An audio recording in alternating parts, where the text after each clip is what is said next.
on Indian Army or the Indian Armed Forces infrastructure. Let me put it that way. So that's why I did not cover casualties of the Pakistan Army, at least in the initial phases of battle, because those were not our targets. Our targets were terror-oriented, and of course later, once they launched air intrusions and air operations on our infrastructure, we've used heavier weapons, and of course there would have been casualties, but those are still being assessed. The effects of the weapons that you mentioned, I will request Air Marshal Bharti to apprise all of you about those. Good evening, Mr. Sujit. How are you? Ajit. Okay, we're meeting after some time. I never mentioned about any of the weapons that we used. Check. Okay. What I was saying, that I never mentioned of any of the weapons, the caliber that we used. All right. So we'll leave it at that. Those are matters of operational details which I would not like to go into. But suffice to say that whatever methods and whatever means we have chosen, it had the desired effects on the enemy targets. How many casualties? How many injuries?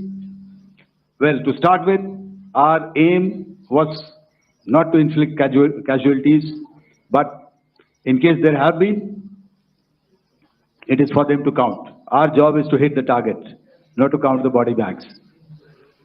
And the last part of your question, I wonder if you read out the tweet on ADGPI at midnight once we'd done what we had to in Operation Sindoor.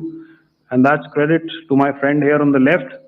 Justice has been served, Ajit. That is all that I will say.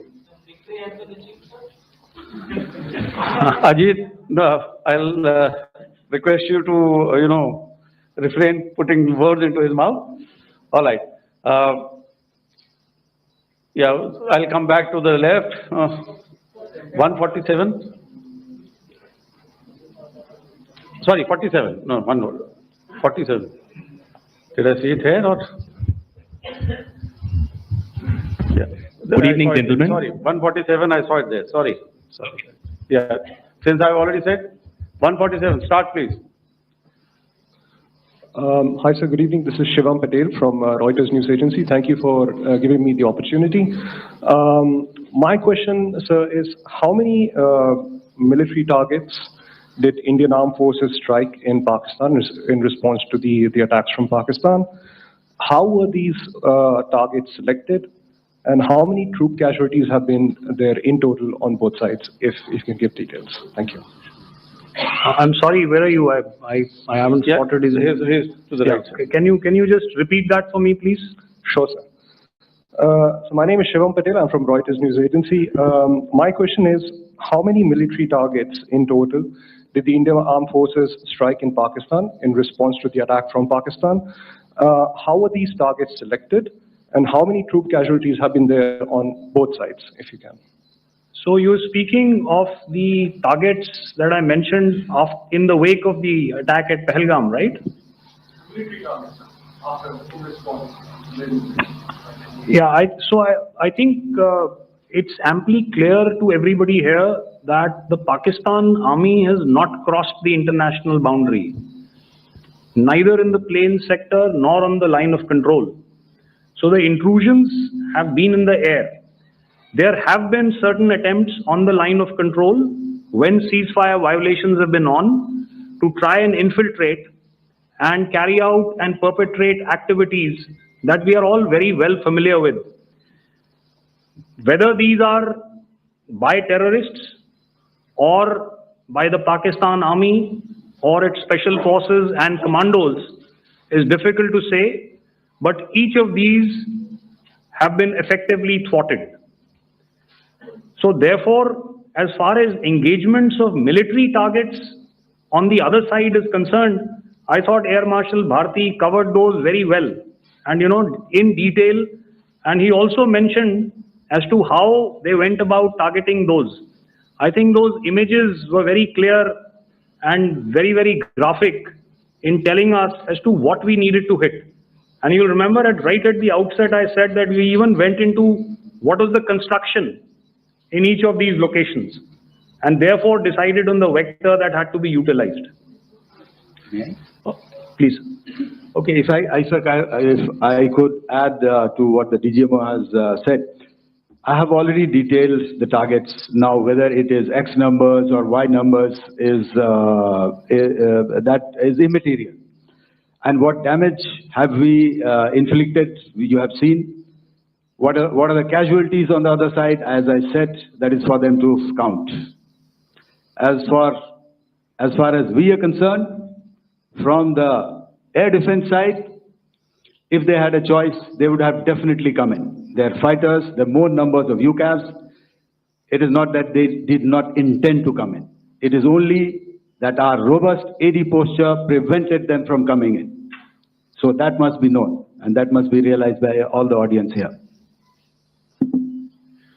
Yeah, I'll come to the left now, 24.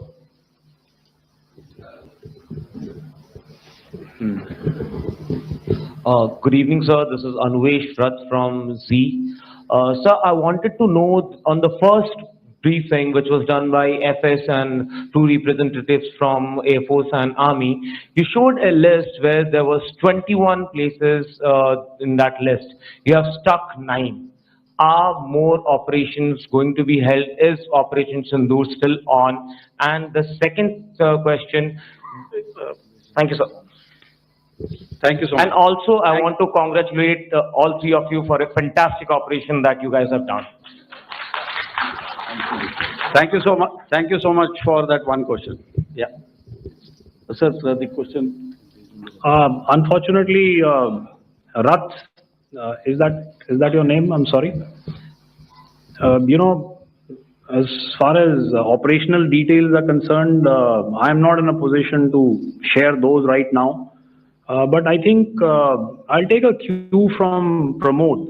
He said towards the end that the Indian Navy is still in a posture that is deterrent. And I have already made it very clear towards the end of what I said that it's only a couple of hours ago that the Chief of Army Staff has carried out a security review, and he's authorized our Army commanders to deal with violations of any kind from across the borders in a manner that they deem fit. So again, to reiterate, the response will be fierce and it will be punitive.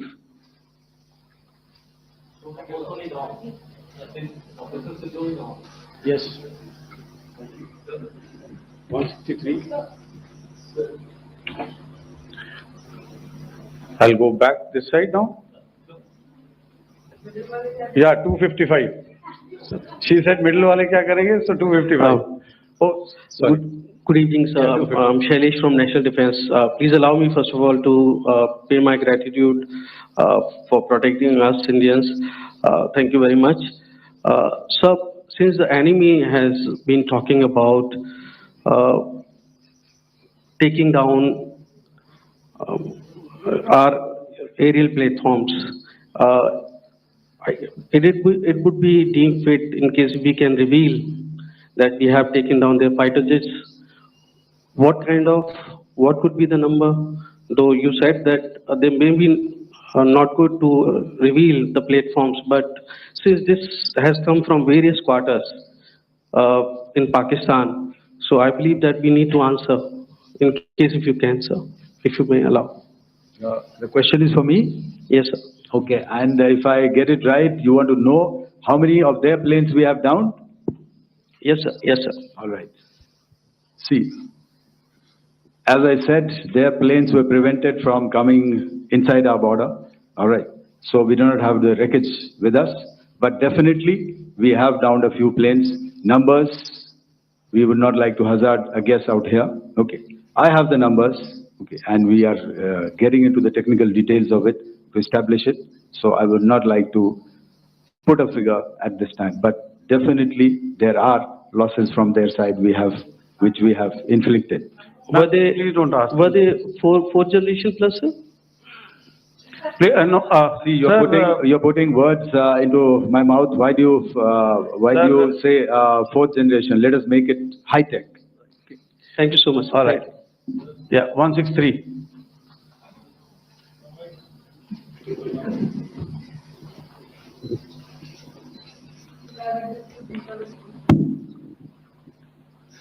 Sir मैं मंजीत नेगी हूँ आज तक से। मेरा सवाल ये है कि इस पूरे ऑपरेशन में जो आतंकी ठिकानों को निशाना बनाया गया, क्या नंबर्स कुछ बता सकते हैं कितने आतंकी मारे गए? कुछ नाम सरकार मतलब कुछ नाम मीडिया में आए भी हैं जो बड़े उसके मास्टरमाइंड थे।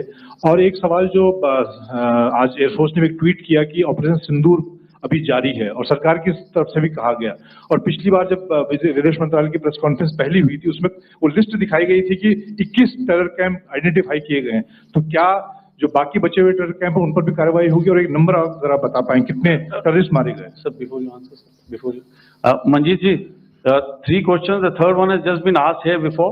So 21, this thing. So I'll request the first to be answered so that we have more number of people who can ask. Manjeet, जब मैंने स्टेटमेंट दिया तो मैंने शुरू में ही कहा कि जैसे ही ऑपरेशन सिंदूर कॉन्सेप्चुअलाइज हुआ तो हमारा जो पीछे की कार्रवाई होती है स्पेड वर्क और टारगेट्स को आइडेंटिफाई और एनालाइज करने की कार्रवाई शुरू हो गई थी। मैंने जब स्टेटमेंट दिया तो मैंने बताया कि बहुत सारे थे, हमने 21 दिखाए होंगे और भी हैं, लेकिन वो लिस्ट फिल्टर करते करते 21 तक पहुंची। अब क्या आगे एंगेज किए जाएंगे? अगर जरूरत पड़ेगी तो जरूर एंगेज किए जाएंगे, लेकिन मैंने बताया कि इस समय जो इंट एजेंसीज ने हमें बताया कि फलाने कैंप में प्रेजेंस है, हमने उनको एंगेज किया। कुछ नाम मैंने लिए, कुछ नाम अभी पुख्ता किए जा रहे हैं। मैंने आपको बताया कि जो इंट एजेंसीज ने अभी तक असेसमेंट किया है उसमें उन्होंने कहा है कि तकरीबन 100 से ज्यादा मारे गए हैं। और एक आज आपने तस्वीर भी देखी कि काफी प्रोमिनेंट जो फ्यूनरल था, काफी प्रोमिनेंट एक जो हस्ती हैं वो ऑर्गेनाइज कर रहे थे, और उस फ्यूनरल में और कौन कौन लोग अटेंड कर रहे थे वो तो आपने देखा ही। तो आप लोग सब समझदार हैं और मुझे ये कहने की जरूरत नहीं है कि इन लोगों को कहाँ से सपोर्ट मिल रहा है। अगर नहीं मिल रहा होता तो ऑपरेशन सिंदूर नहीं होता, तो उसी की वजह से है ये ऑपरेशन। तो मेरे ख्याल से मैंने आपके सारे सवालों का जवाब दे दिया। Ma'am. Sir, next is from 17.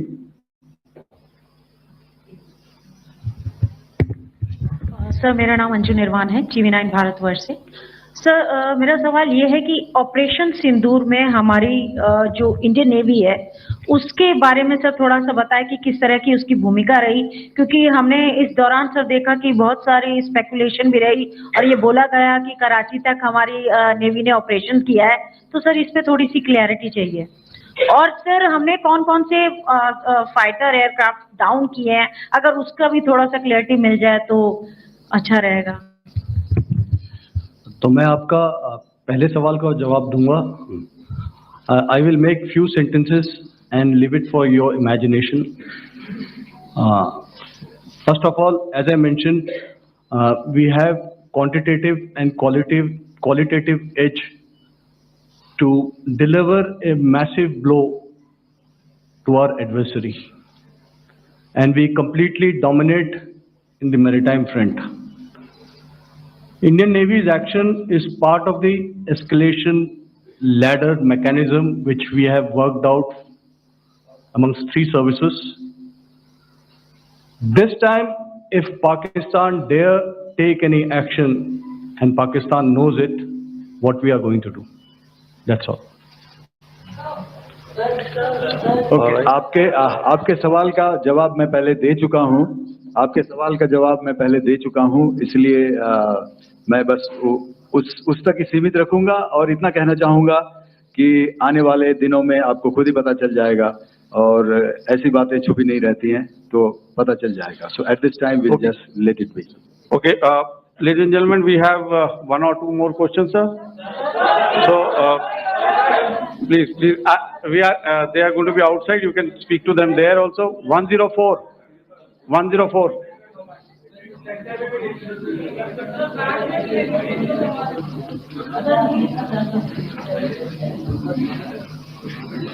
I think, Yeah, ask sir. Sir, Dinakar with the Hindu newspaper. Are you surprised that you got this question? No, sir. I'm waiting for the dialogue. Sir, can you give a number of assets we lost, because there's been a lot of speculation going on, international media writing a lot of things about our platforms, including Rafale. I mean, Pakistan claiming that Rafale has been downed, etc. Can you put that question to rest and clarify on that? I guess that question is for me. All right, I'm happy that you've asked this question. You know, we are in a combat scenario, and losses are a part of combat. The question that you must ask us, okay, and indeed that we must ask ourselves, you inclusive, is have we achieved our objectives? Have we achieved our objective of decimating that terrorist camp? And the answer is a thumping yes. And the results are for the whole world to see. As for the details, what could have been, how many numbers, which platform did we lose? You know, at this time, I would not like to comment on that because we are still in a combat situation. And if I comment on anything, it will only be advantage adversary. So we don't want to give him any advantage at this stage. All I can say is that we have achieved our objectives that we selected, and all our pilots are back home. Thank you. Okay, hold. Please don't. Please be civil here. So we'll have 220 now. Hello sir, this is Anita Chaudhary sir from Swadesh newspaper. मेरा सवाल है, क्योंकि हमारे जो पहले जो action रहा वो आतंकवाद के खिलाफ रहा, तो आतंकवाद में अजहर मसूद की तरफ से एक बयान जारी किया गया था जिसमें उन्होंने कहा कि हम इसका बदला लेंगे और जहाज रुलाएंगे। तो क्या अगला, अगर खुदा न खास्ता अगला टेरर अटैक किसी भी तरह का होता है, तो क्या उसे एक्ट ऑफ वॉर में हमारी तरफ से लिया जाएगा और उसका क्या माकूल जवाब दिया जा सकता है? मेरा इसमें सिर्फ एक ही जवाब है आपके लिए कि हमने अपनी कार्रवाई करी। हमने उसके बाद मैंने अपने स्टेटमेंट में भी बताया कि ये कम्युनिकेट करने की कोशिश करी कि हमने इस तरीके से ये जो स्ट्राइक्स हैं वो क्यों की। लेकिन जो हमारा एडवर्सरी है उसने जैसे मुनासिब समझा वो कार्रवाई करी। तो आपने देखा कि ये जो एक्टिविटीज चल रही हैं 3-4 दिन से, ये कोई वॉर से कम नहीं है। नॉर्मल सर्कमस्टांसेस में एक दूसरे देश की एयरफोर्सेस हवा में नहीं उड़ती हैं और एक दूसरे के ऊपर स्ट्राइक्स नहीं करती हैं। हर रात इंट्रूजन्स नहीं होते हैं। लाइन ऑफ कंट्रोल पर सीजफायर वायोलेशंस, आपके एक साथी ने सवाल पूछा था शुरू में, एक सीजफायर अंडरस्टैंडिंग था, वो भी जा चुका है। उस सीजफायर अंडरस्टैंडिंग के जाते जो फायरिंग हो रही है लाइन ऑफ कंट्रोल में, उसमें घुसपैठ की कोशिश हो रही है। आमतौर पर ये घुसपैठ लाइन ऑफ कंट्रोल में टेररिस्ट करते हैं, लेकिन हमें इंफॉर्मेशन है कि हो सकता है ये पाकिस्तान आर्मी की टोलियां भी हों जो हमारे पोस्ट के ऊपर खामी पहुंचाने की कोशिश कर रही हैं। तो ये सारी एक्टिविटीज तो वॉर में शामिल हैं। तो ये कहना मुश्किल है कि आगे क्या होगा, वो स्पेक्यूलेटिव जोन में आ जाता है और मैं स्पेक्यूलेट नहीं करना चाहता हूँ। हर एक सिचुएशन अलग होती है और उससे एक तरीके से डील किया जाता है। सर मैं एक सवाल इसका मैं जवाब देना चाहता हूँ, 1 मिनट। सो जो मिलिट्री होता है, our main job is to prevent war and maintain peace and stability. So it is not that our response is a graded response. That means अगर किसी ने किया तो उसको graded उसमें किया, जैसे terrorist action हुआ तो what we did is the terrorist action and we destroyed all the terrorist camps. उसके बाद आपने देखा कि उनने थोड़ा सा कोशिश किया तो हमारे एयरफोर्स एंड आर्मी ने क्या किया, तो मिलिट्री टारगेट्स हैं उनको उनके ऊपर थोड़ा. So our aim is to maintain peace and tell our adversary that you do this and the response will be bloody. Okay, now as per the, please, we'll have 166 and 25, and after that, no more, please. Sir, this side. Ladies and gentlemen, please maintain, I request you to please be quiet. Jal Ghai? No. This side, sir. We have only two questions left, 166. Yeah, please ask. So I'm Rahul Singh from Hindustan Times, sir. So, so you were totally on top of the game in the kind of losses you've inflicted on the enemy. I mean, we saw the slides and everything. So it kind of comes across that you were batting it 99 and you decided to declare your innings. What are your thoughts on that, sir? And do you think, are you weighing the option of the Pakistan army using this time, buying this time of the so-called ceasefire, or the understanding? And you talked about how they could not be trusted. So buying time to kind of build up their war reserves, getting stuff from their friends like Turkey or China, are we considering that possibility, sir? Look, see, the call came from the Pakistani side to speak about cessation of hostilities. What pauses mean during such conflicts is known to everybody. You know, I don't want to go into the pros and cons of how preparation for war is made. You know, that is a process in itself. But I think my senior colleague here, the DG Air Operations, spoke, or he alluded at least, you know, to what this operation was precisely and specifically meant for. And I think that's something that we achieved, you know, right at the outset. Had we had the option not to go further, we probably wouldn't have. But we've been compelled to be in this situation. And as you've seen, the armed forces of India, and you know, you've got the three Director Generals sitting here, we are always prepared to face any eventuality. And like I said, that's for the sovereignty, the territorial integrity, and the safety of our citizens. So whatever has to be done will be done. You know, I'm not so concerned about what Pakistan will do in this time. I'm only concerned about what we will do. We have a roadmap and a plan, and we will follow it diligently, and we will follow it to the T. You know, that's the contention that I want to make here today. Ma'am, please. Okay, the last question, and ma'am, 25, she has been asking since the first one. Sir, I'm Nandita. Sir. She's not asking a question. Sir, I'm Nandita Dagar, DGAR from DD News and DD India. Sir, I wanted to ask you that my question is to General Ghai. Sir, you spoke to your counterpart yesterday and the Pakistani counterpart. Sir, what is the Indian Army's assessment that despite that agreement, that talk that you had, despite that agreement coming into effect at 1700 hours yesterday, why did they violate it? And number two, yesterday at the Joint Defense Ministry and Foreign Ministry briefing, Wing Commander Vyomika Singh and Colonel Sofia Qureshi had told us that we have sighted the Pakistani troops amassing at the borders and at the LOC. Sir, has that situation changed? Have they withdrawn? And sir, if in case, despite now there is a lull, of course, but if tonight again, if the enemy again carries out shelling and aerial intrusions through drones, what is going to be our response, sir? Thank you.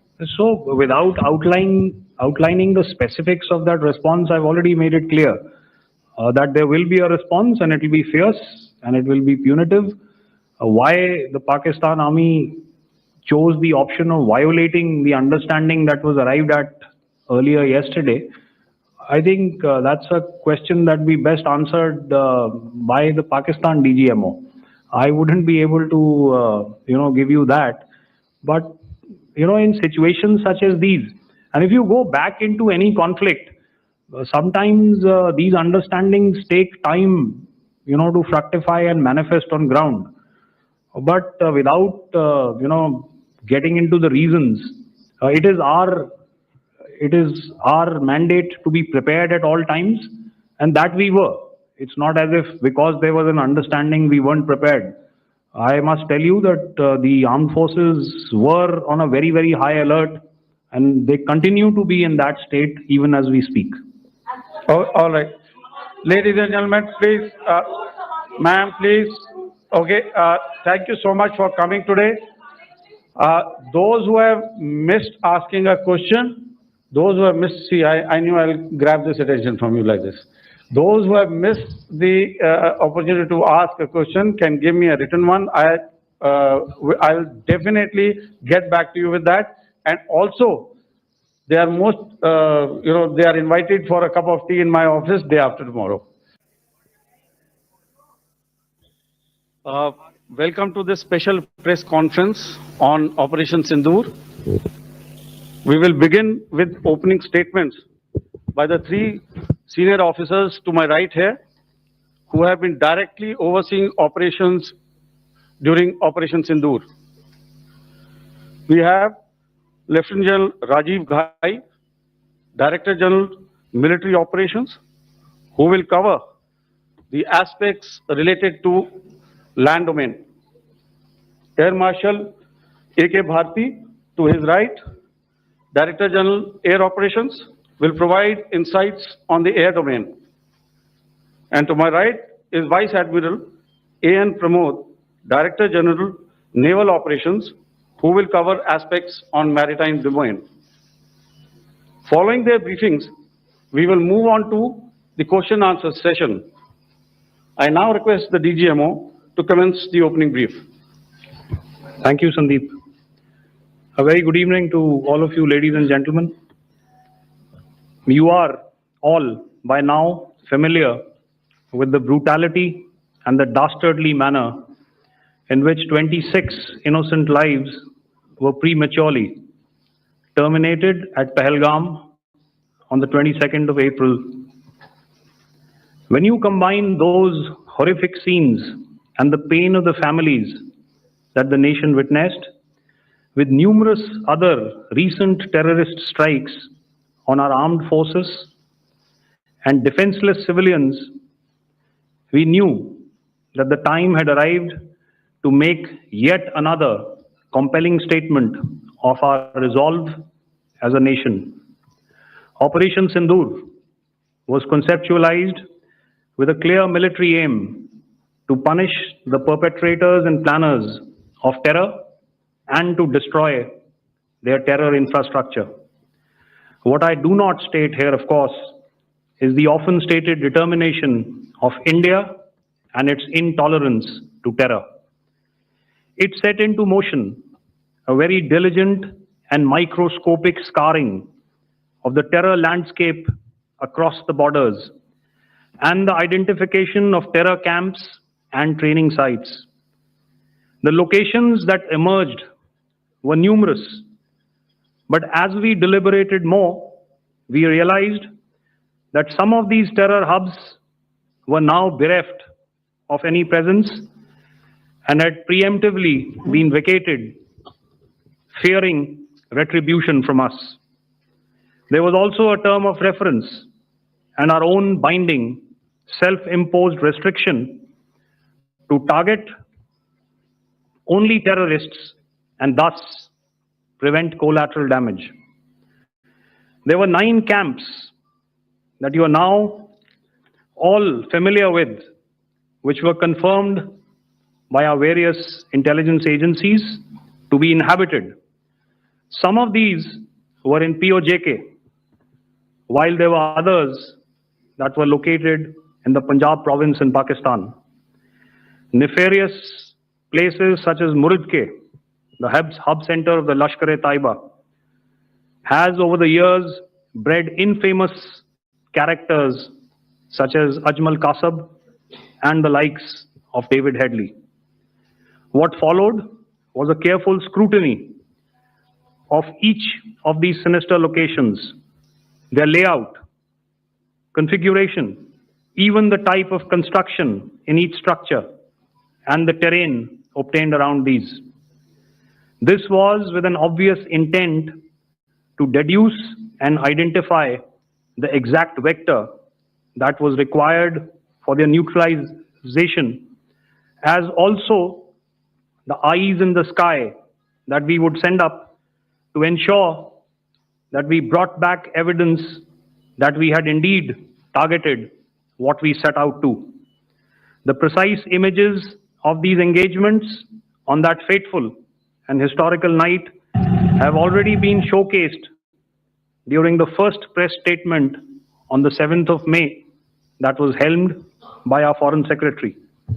I have no doubt in my mind that we achieved total surprise, and those strikes across those 9 terror hubs left more than 100 terrorists killed, including high-value targets such as Yusuf Azhar, Abdul Malik Rauf, and Mudassir Ahmed that were involved in the hijack of IC-814 and the Pulwama blast. The line of control was also violated soon after by Pakistan, and the erratic and rattled response of our enemy was apparent from the number of civilians, inhabited villages, and religious sites such as Gurudwaras that were unfortunately hit by them, leading to a sad loss of lives. The Indian Air Force played a major part in these strikes by engaging some of these camps, and the Indian Navy provided wherewithal in terms of precision munitions. The Indian Air Force obviously had their assets up in the sky, and I will here request Air Marshal Bharti, the Director General of Air Operations, to detail for you the methodology that the men in blue adopted to successfully manifest this mission.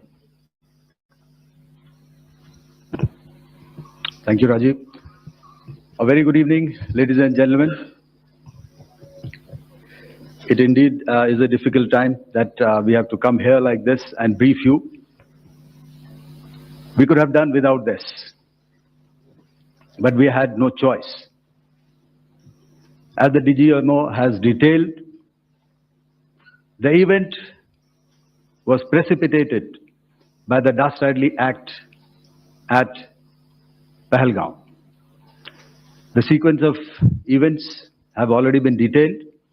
We carefully selected the targets, and out of the 9 selected targets, the target systems that were given to the Indian Air Force were the notorious training camps at Bhavalpur and Muridke, these being further from the international boundary.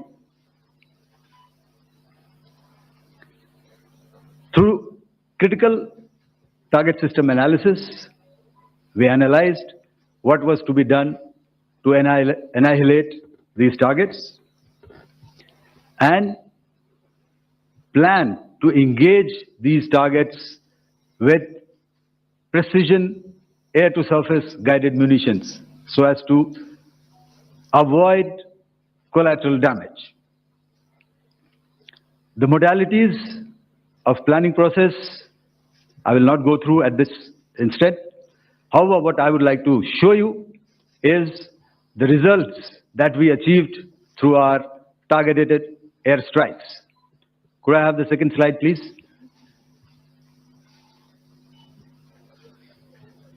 Yeah, change, please.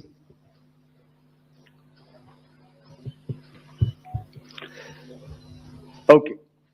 This is what the terror infra at Muridke looks like. If you see, north is as indicated, and to the right is east, where the international boundary lies. Could we have the next slide, please?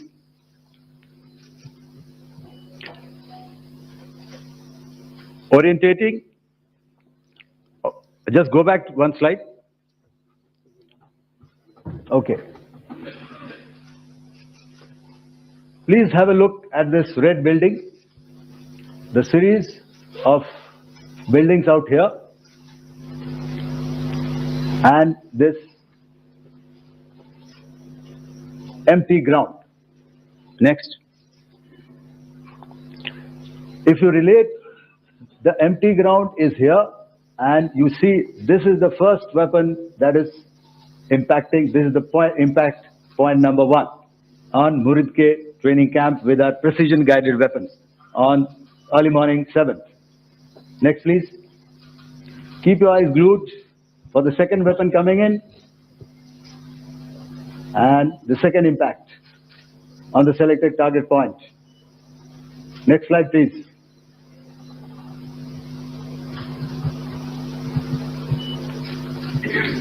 Third weapon, third impact. Continue. And fourth weapon, fourth impact. So through these targeted and precision targeting, we addressed the target at Muridke, which was the training infrastructure. Can you hear me? All right. Okay, I'll come closer to the mic. Now we go to the next target, which is the Bhavalpur training camp. Next slide, please. Okay, just wait. So the effect, if you see,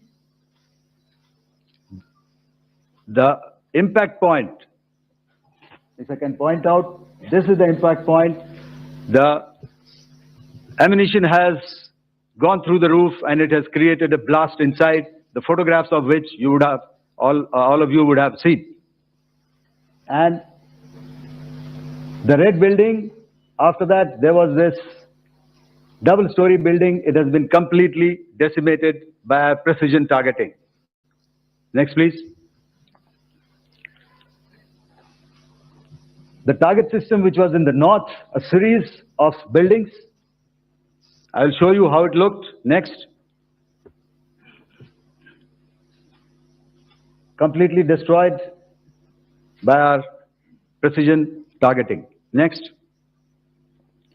Now coming to Bhavalpur, this is the target complex that we are dealing with, a fairly large target complex. So we had to carefully choose the points that we needed to address, which were high value and which would meet our stated objectives of eliminating the terrorists. I would like to draw your attention to this red canopy, and in relation to that, I would cover the targets. One target system is a series of buildings here, other one here, and other one out here. Next slide, please. This is how it looked before, and this is how the building looked after the impact of the weapon. And orientation in relation to this red canopy, you can see here. Next, please. Before, next, and after. The roofs have completely collapsed. Next. This is the target system. Next. Precision targeting, and we have achieved our objectives here. Next. All right. So that was what we did on the 7th. Our objective was to address these two terrorist camps, and that we did with precision. And thereafter, we maintained a robust air defense posture, because remember, our objective was to target the terrorists and terrorist infrastructure, not any other infrastructure, not the Pakistani military, not the Pakistani any other infrastructure. So that is what we have maintained on the 7th of May. However, what we saw in the evening of 7th of May, we were saturated with a raid of Pakistani unmanned aerial vehicles and small drones. And these came in waves in our civilian areas, over our military installations, and all of them were successfully intercepted.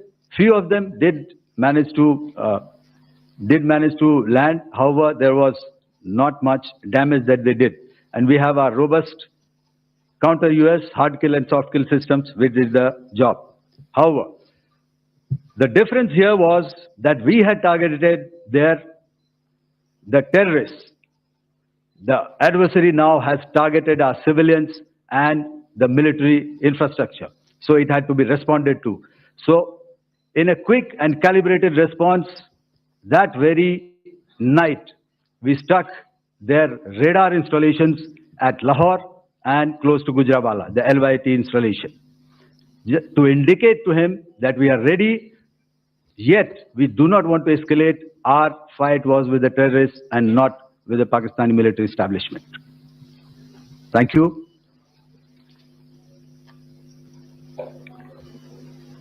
Thank you, Air Marshal Bharti. So, ladies and gentlemen, he's outlined operations not only on the night of 6th and 7th of May, when Operation Sindoor commenced, but also on the subsequent night.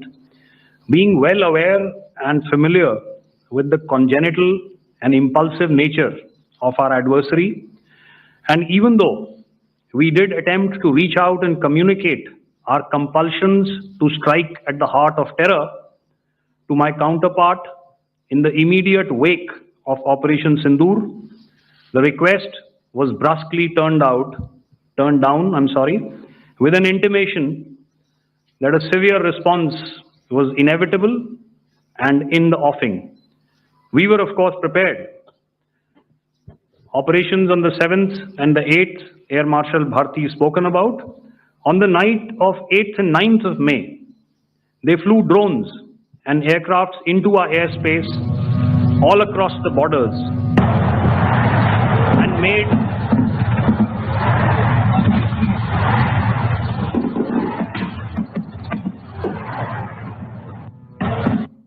and made largely unsuccessful attempts to target numerous military infrastructure.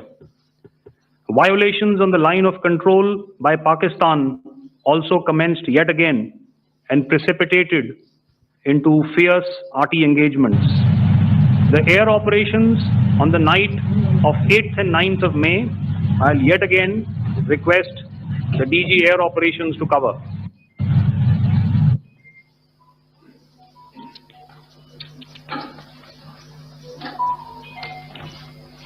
So I just covered what happened on the night of 7th and 8th.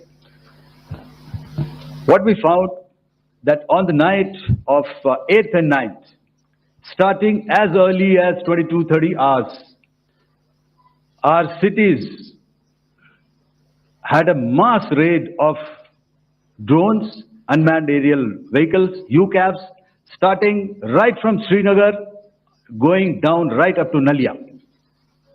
It was a mass raid in waves, and it was relentless.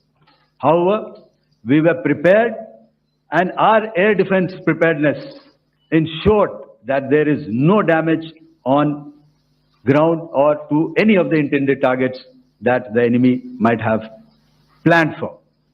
The difference between 7th night and 8th night was that on 7th night, he sent in his Yeha class of UAVs.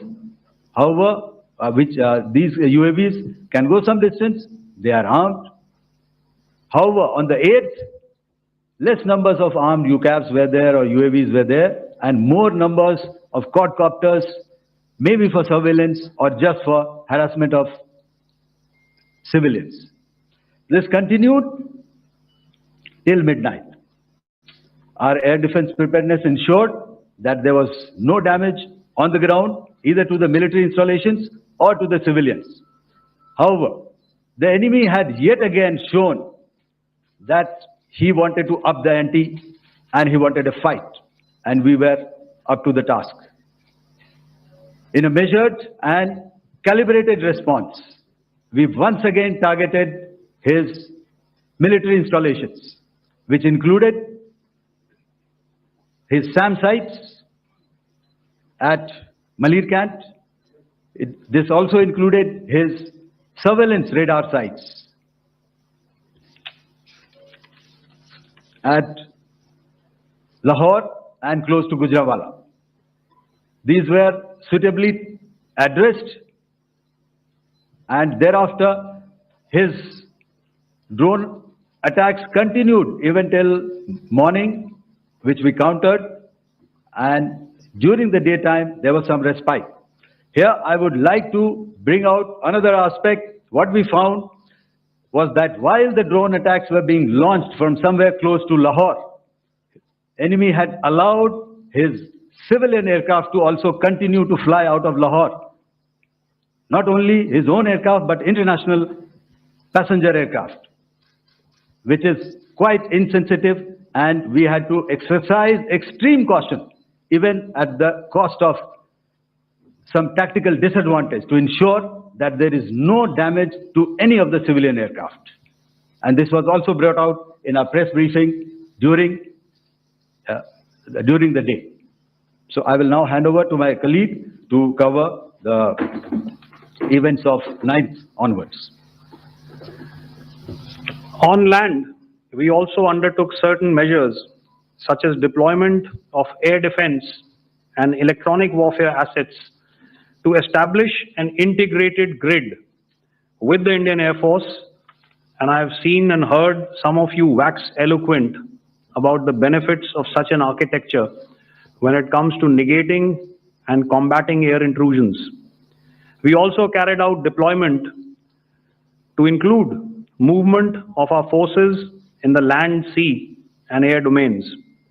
The night of the 9th and the 10th of May saw similar intrusions by drones and aircrafts, and this time there was a concerted effort to target airfields and some very, very important logistic installations, albeit yet again unsuccessful and denied gallantly and efficiently, I must say, by the integrated Indian Air Force and Indian Army Air Defense.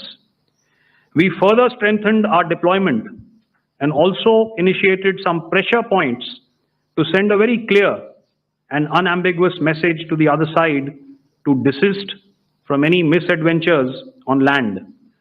Some of the airfields and dumps saw repeated attacks in waves from the air. All were thwarted. The Pakistan Army has reported to have lost approximately 35 to 40 personnel in artillery and small arms firing on the line of control between the 7th and the 10th of May. What the other side had probably also not reckoned with was the speedy and precise turnaround and hit back by the Indian Air Force. And I will yet again ask Air Marshal Bharti to speak about these significant and game-changing strikes. I will thereafter request Vice Admiral Pramod, my colleague and Director General of Naval Operations, to tell us about some very telling naval maneuvers in the Arabian Sea that exerted pressure on the night of 9th and 10th of May. Over to you, sir. Thank you.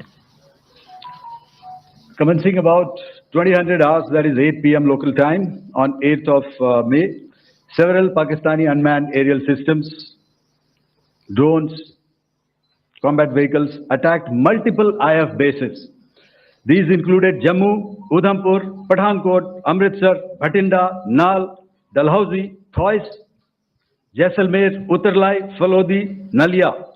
These were almost simultaneous and they came in waves. All our AD guns and other systems were waiting for them.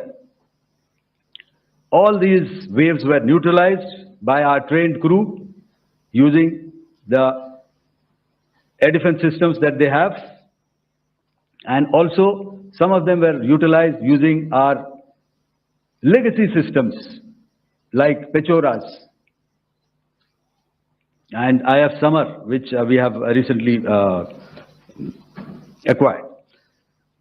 And some were neutralized by the Garud snipers.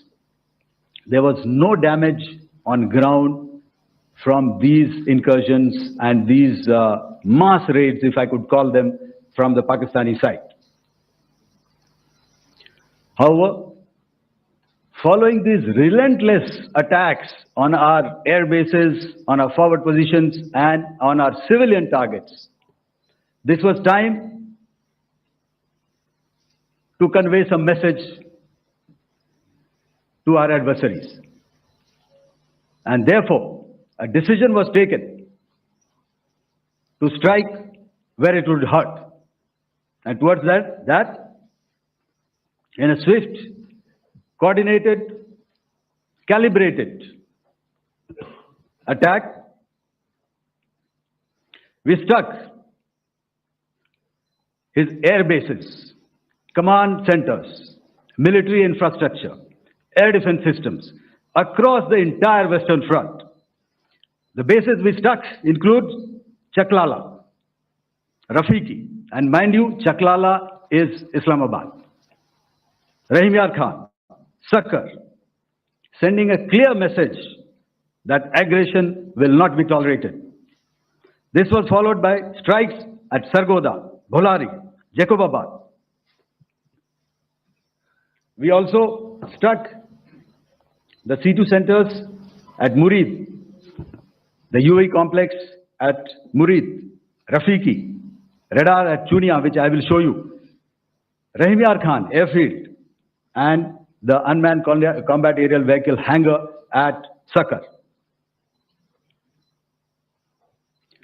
I would like to reiterate here that we have the capability to target every system at these bases and more. However, it was only a measured response to instill good wisdom to our adversary to refrain from further escalation. IF's response was directed only at military installations, avoiding civilian and collateral damage. I would now like to show you some of the effects that have been achieved as a result of our air operation.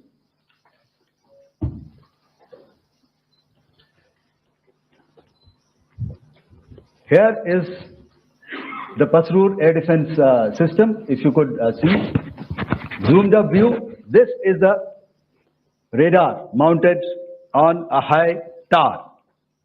And after the strike,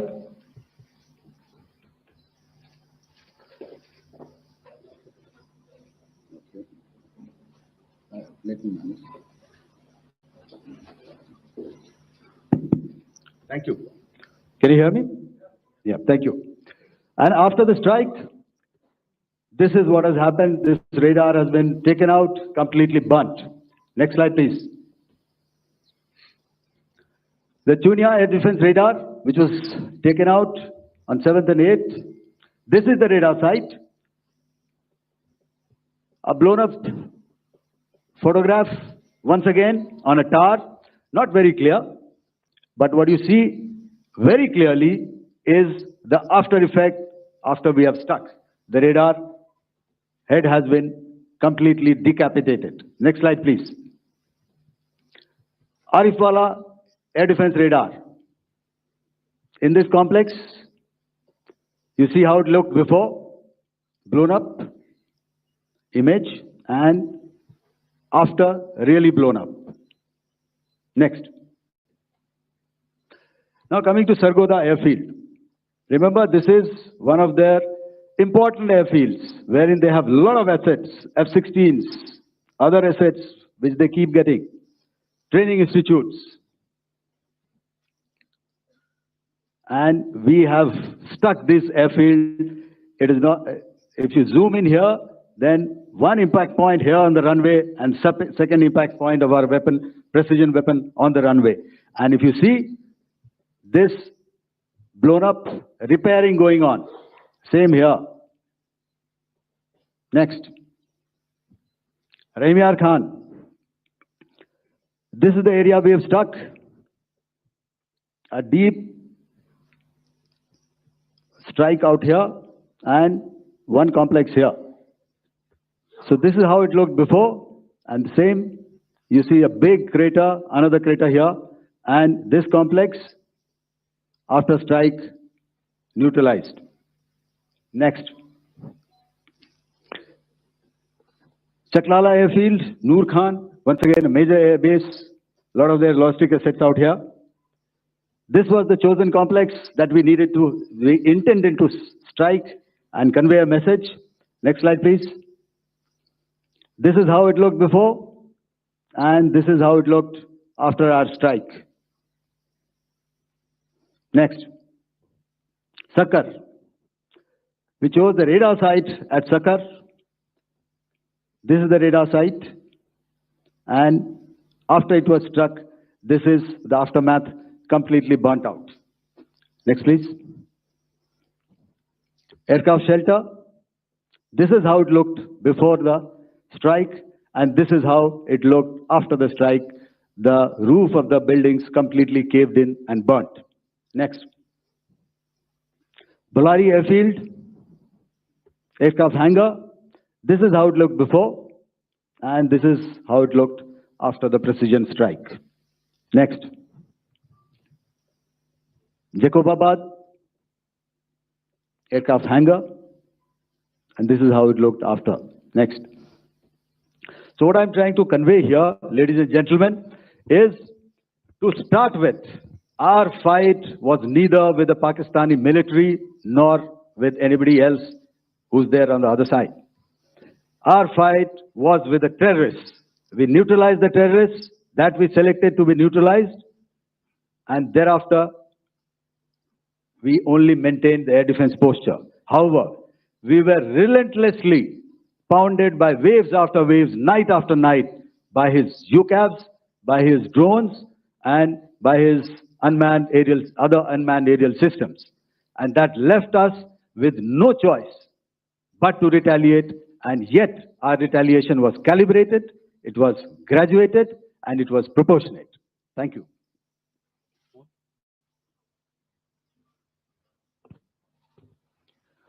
Good evening, ladies and gentlemen.